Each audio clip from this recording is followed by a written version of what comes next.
What is this? Oh. Kumuha na si Daddy ng gagamitin ko na isang phone. Isang phone para sa mga pang-personal na paggagamitan ko like yung bank, GCash, ganyan, mga payment, mga notes, ganyan. So, ito yung kinuha niya. Galaxy Z Fold 5. So, open natin. Open natin siya. So, ito siya.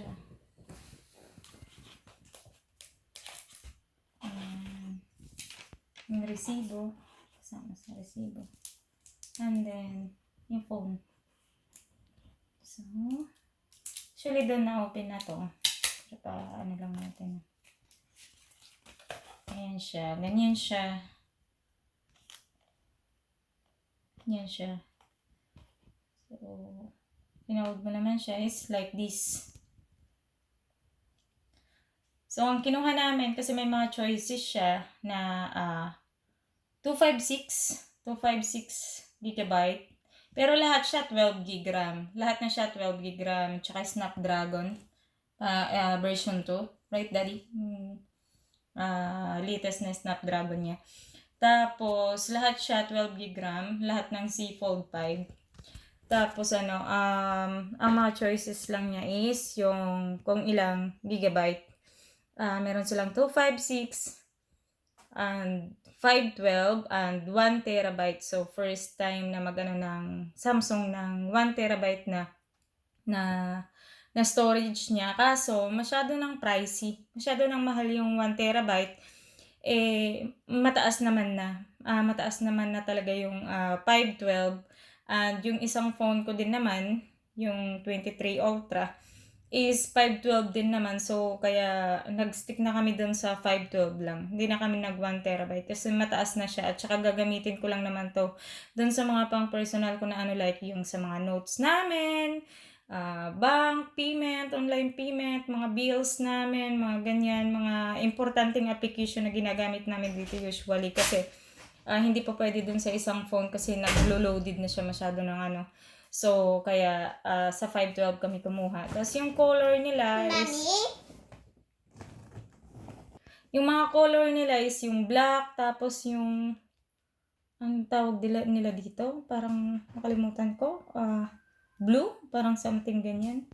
Blue something, tapos black and then yung white. Kasi hindi ko nagustuhan yung white. So, yung bagong color nilabas yung kinuha ko.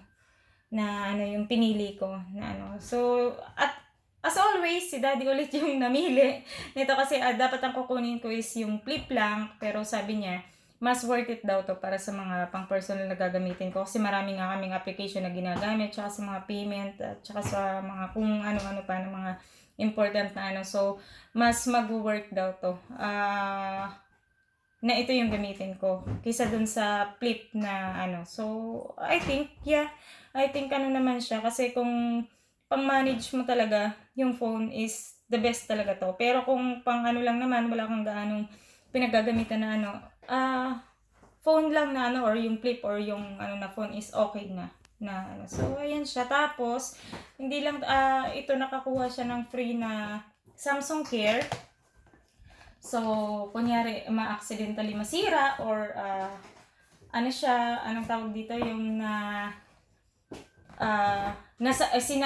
kumbaga, ikaw talaga yung nakasira, nabagsak mo, aayusin nila nang wala ka talagang babayaran. Kasi nakapasok siya dun sa Samsung Care. Tapos, kung hindi na talaga maaayos is, papalitan nila, replacement kung gagawin nila. And then, naka-promo din sila, pag nag-avail ka nito, tapos straight payment siya, makakakuha ka ng free na watch, Galaxy Watch 5. Actually, hindi naman talaga ako fan. Since talaga nag-start ang mga smartwatches, hindi talaga ako fan ng smartwatch. Pero sino ba naman tayo, di ba? Free na yan, tatanggihan mo pa ba? Siyempre, hindi, di ba? Ito yung naging free niya. So, ang worth nito is nasa 11,000 I think or 14,000. Basta ganyan, yung niya. Pero dahil pag straight payment ganyan, makukuha mo yung promo nila na makukuha mo yung free na Samsung Watch. Samsung 5, Galaxy 5 smartwatch. So, ito, hindi talaga ako hindi talaga ako nag-smartwatch kasi sabi ko parang it is too much for me na too much na yung mga ano niya. Pero, syempre kasi free, gusto natin yan. Kasi gagamitin natin, titingnan natin ngayon kung mag-work na sa akin yung ano. So, dapat ito, ibibigay ko na lang sana sa mga anak ko, kaso baka magkasalusan pa. Kasi may mga choices ng strap nito, either pang babae or pang lalaki. Eh, sabi ko, baka pag binigay ka dun sa lalaki, gusto din ng babae. Pag binigay ka dun sa babae, gusto din ng lalaki. O kasi, sa akin na lang. Para wala nang ano. And then, yan. And then, ito yung ano niya. Meron din siya, ganito. Ito naman, different mo talaga na bibilhin. Separate na bibilhin. Yung parang case niya, tapos pag binili mo, kasi pag bumili ka ng pen nito, so kasama na yung case. Since bibili ka rin naman ng case, kunin mo na din yung pen. Kasi yung fold nga is, dinesign talaga yung phone na to na ginagamitan ng pen. Hindi nga lang siya kasama pag binili mo dito. So, pag bumili ka ng pen, may kasama na siyang case. Since bibili din naman ako ng case, magkano na lang since naka-sale din naman sila. So, yung 2-in-1 na yung kinuha ko. May case na, may pen na din siya. So, ito siya. So, lalagyan natin. Ganyan. So, maganda din siya. Maganda. Tingnan natin mamaya pag ano. Siname ko na lang din sa color ng phone. Yung kinuha ko na ganito. Since ayoko talaga ng black.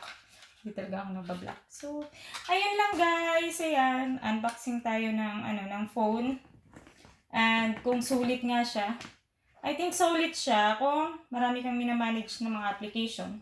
Pero kung hindi naman, hindi siya sulit sa presyo niya na bumili ng ganito. Pero kung marami kang minamanage na application, sulit to sa'yo. Yung busy talaga yung phone mo sa mga kung ano-ano.